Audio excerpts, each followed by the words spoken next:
এটা হচ্ছে সারার জন্মদিনের পরের ব্লগ, মানে পরের দিন আর কি। তো আজকে একটা বিশেষ দিন, সারার বার্থডের মতো আজকে একটা বিশেষ দিন। সেই বিশেষ দিনটা হচ্ছে আজকে মা বাড়িতে চলে যাবে। দীর্ঘ 2 মাস পর মা বাড়িতে যাচ্ছে। এই খুশিতে মার আতঙ্কে মানে চেহারা আশ্চর্যজনক ভাবে তাকিয়ে আছে। তো আজকে মা চলে যাবে। তো আপনারা অনেকে বলছেন কেন মা আগে পাঠায় না, অনেকে বলছেন এতদিন কেন আছে। তো সব বাধা বিপত্তি পেরিয়ে আজকে যাবে বাড়িতে, শ্বশুর বাড়ি। তুমি কিছু কও? ঈশানের নগে জগা লাগছে, ঈশানের নগে আর থাকবো না। অনেকদিন রইলেন, আজকে যাওয়ার ভালো লাগবো না। ভালো না লাগলেও সংসার উমরে আছে, আর ইমরেও নাতি নাতি মায়ায় থাকবার ইচ্ছে, ওই সংসারের মায়া লাগে। আমি আর কি ইয়ের মতো পানার মতো মাঝখানে পড়ছি, ওদিকেও ছাড়া পারি না, এইদিকেও ছাড়া পারি না। দুই দিকে রাখো, অনেক কষ্ট। আবার মায়া লাগে সব জায়গায়, বাড়ির নিজেরও মায়া লাগে, কিছু করার নেই। কি করুন, যাই দেবো কারা কইছে তোমার? জানো না, ঈশানকে আমার সারা কইছে নাকি চিরজীবন থাকবা, চিরজীবনকে থাকা দেব। এখানে মা রান্না বান্না করতেছে, রান্না বান্না করে আজকে যাই, আজকে রান্না করে দিয়ে যাইবো, তারপর থেকে আমি রান্না করবো আর কি। তো এখানে রান্না করতেছে আজকে ফুলকপি দিয়ে ডিমের তরকারি। আরেকদিন ফুলকপি দিয়ে ডিমের তরকারি রান্না করছিল, রান্নাটা অনেক ভাল লাগছিল। তার জন্য মারে বলছে যে আজকে এই রান্নাটা করে দিয়ে যাও। তো ফুলকপি দিয়ে ডিমের তরকারি রান্না করতেছে। আর ফ্রিজে যেহেতু কালকে একটা অনুষ্ঠান গেছে, খাবার আছে, ডাল রয়েছে, মাংসের ঝোল আছে। হ্যাঁ, বাবা গেছে শাক কিনতে। আবার বাবারে আবার আজকে কেন বাজারে পাঠাইছে শুধু শুধু কারণে, আজকে বাজারে পাঠানোর দরকার আছে। সকাল উঠে না কোনো কাজ পায় না, কি জানি যাও বেরিয়ে যাও, ঘুরে আসা না। আজকে তো যাইবই, আর কাজ না পাওয়ার কি আছে। তারপরও সকালবেলা উঠে বাল্লা বলে নেই মনে হয়। তো বাবা গেছে বাজারে, আর মা এখানে রান্না বান্না করতেছে। সকালে খাওয়া দাওয়া শেষ করে ওই যাইবো 10টা 11টার দিকে আর কি। ঈশানা সারা আগেই বলছে তুমি কি আমি ঘুমিয়ে থাকতে তুমি যাইবে গা। ঈশানের সবচেয়ে বেশি মিস করবো মা ঈশান রে, আর ঈশানও সবচেয়ে বেশি মিস করবো মারে, কারণ দুজনের সাথে খুব বেশি কি হয়েছে। তো ঈশান তো মানে মা আসার পর থেকে আর আমার কাছে যায় নাই, মার সাথে সবকিছু করছে। তো মানে আমার জায়গাটা দিদি রেদে আর কি করছে। আর দিদির সাথে তো যেমন সে তাই করতে পারে দুষ্টামি, আমার সাথে তো সেটা করতে পারেনি। কি বললো শুনলি না তুই বলছো দেখে বলে, ঈশান তোমার দিদি যাইবো গা, তুমি পা ধরে রাখবা। আগে তো যে তুলইব, তারপর তারপর পা ধরো। ওই কথা কইছে কিনা আমরা মাঝে মাঝে কইছি না দিদি কিন্তু যাইবো গা তাই তুমি মনে করছো যাইবো না হুদাই কমে ছোট বললাম মানে ব্যাপারটা গেল তোমার কিছু কইবো না, পরে খালি খান খান করবো, কই আর বুঝে পারবো না, কিন্তু বিরক্ত করবো ঠিকই, কানবো ঠিকই। আর সারা তো একটু বড় হয়েছে, সারা এইটা সেইটা বলে বলে বুঝে রাখা যায়। শান্ত আর সেটা বুঝে না, কান্না করে। এতদিন তো একসাথে থাকো না, কোনো সময় অনেকদিন থাকা হয়েছে যে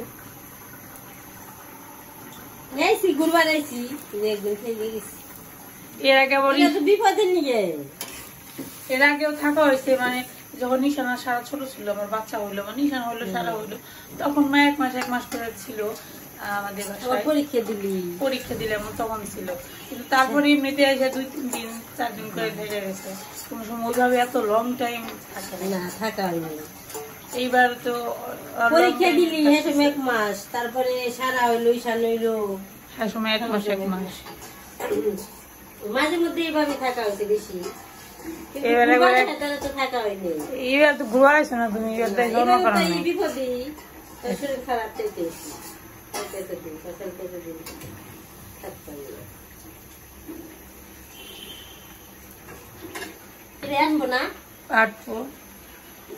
যখন সবকিছু যদি ভালো এবং খারাপ 2 দিকই থাকে। খারাপ দিক বলতে আমি অসুস্থ আসলে মেয়েতে খারাপ, ভালো দিক বলতে তুমি অনেকদিন আমাকে থেকে গেলে এটাই ভালো।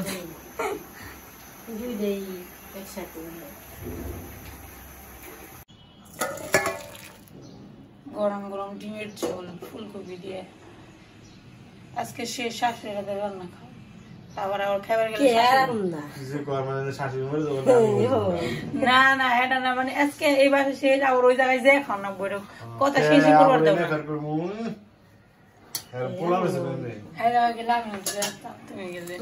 না।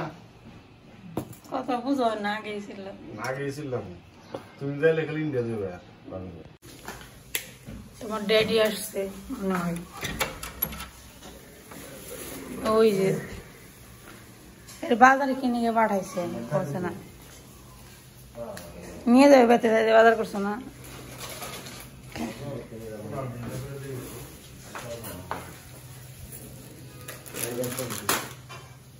লাউ শাক, তারপরে এটার মধ্যে কি আলু পেঁয়াজ। তুমি এগুলো কই দিছো? আরে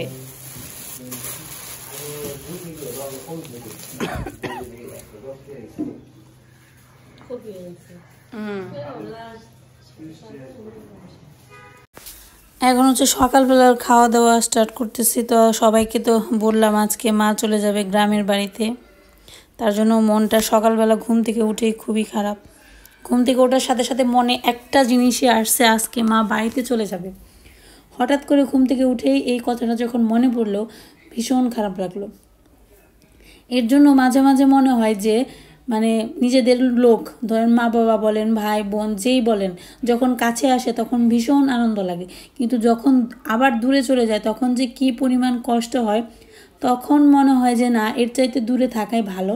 কারণ কাছে আসার পর দূরে চলে গেলে যে কষ্টটা হয় তার চাইতে মনে হয় একটু দূরে থাকলেই ওই কষ্টটা কম হয়। তো এখন হচ্ছে মায়ে যে ব্যাগ নিয়ে শাড়ি পরে রেডি হয়ে গেছে, আর এখানে সবাই মিলে একটু আড্ডা দিতেছে। মা সকালবেলা রান্নাবান্না করে ঈশান আর সারাকে খাওয়িয়ে রেখে যাচ্ছে যাতে আমার কষ্ট না হয়। বাড়ি যাবো আজকে বাড়ি যাওয়ার দিনে।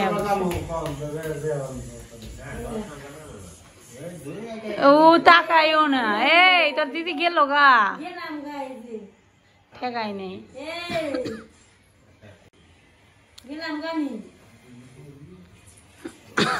সারা এই সানডে দিয়ে গেলে আমার দিলে না কিছু, খালি সবকিছু দিয়ে গেলে সারা আর সানডে দেয়।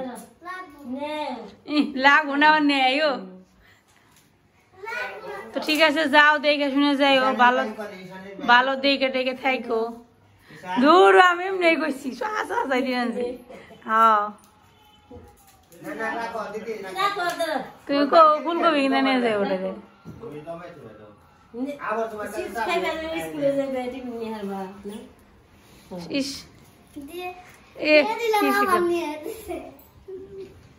দিয়ে দিলে আবার দিয়ে দিলে।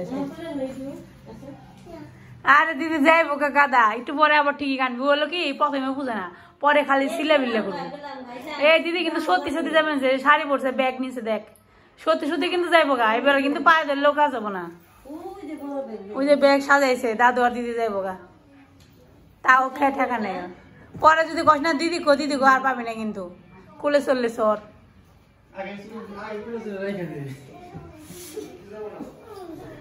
আরে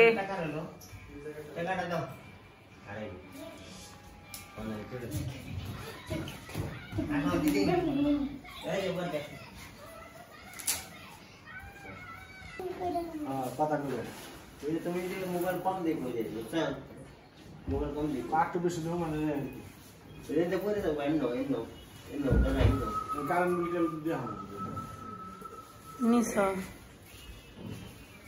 তোমার দিকে থেকে উৎসব আরো সঠিক মতো খেও। আর সকালে ওঠে একটু আড়াউড়ি করো, আড়াউড়ি বন্ধ করো।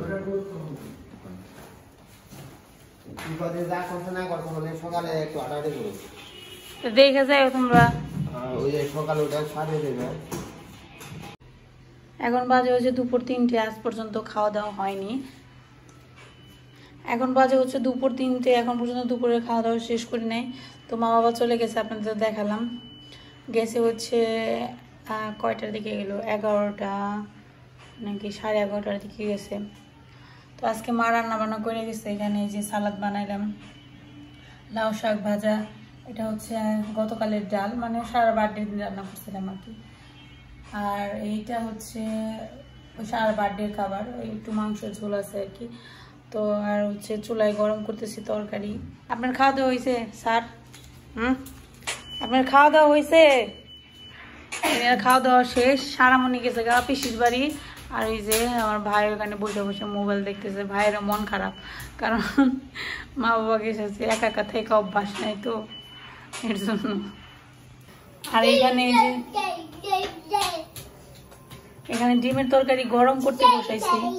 এখানে গিয়ে সকালবেলা রান্না হয়েছে না, তাই ভাবলাম হালকা একটু গরম করে নেই, হালকাকে একটু গরম করে নিব আর কি, তাহলে খাইতে সুবিধা হয়, একটু ভালো লাগে শীতকালে ঠান্ডার মধ্যে গরম গরম তরকারি।